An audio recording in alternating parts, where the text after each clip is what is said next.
I had to find some nature.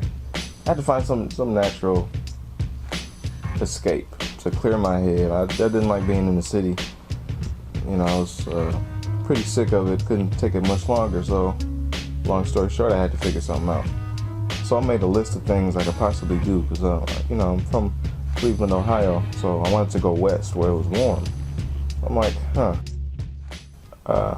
with no previous knowledge, you know, I make a list, and woofing was on that list. So I look into it. It was the one thing I picked. It was the first thing I picked out of my list of, you know, probably 15, 20 things.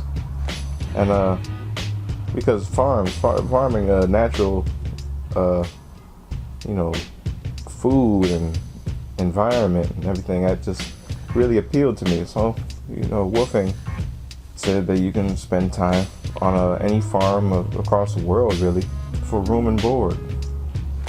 I'm like, hot dog, that's a deal. And plus, you know, if I'm not working, I'm, you know, relaxing. Whether I be, you know, relaxing 3 hours out the day or not. And so I send five messages out to 5 different hosts on the woofing site, and one got back to me like by next week. Her name was Christine.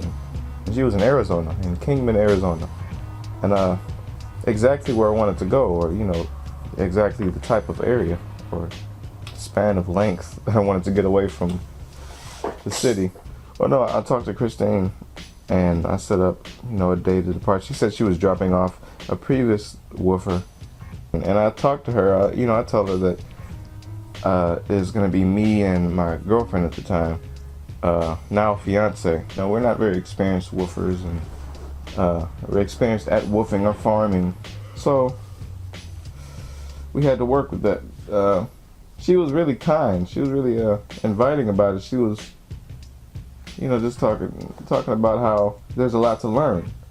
There's not really much you need to know. As long as you're willing to learn, then everything's cool. And that, you know, that was the best thing I could ask for at the time. She's like, don't use the pickaxe because, you know, it's delicate. You know, you hit the rock, it's red. I'm like, okay. And then she told me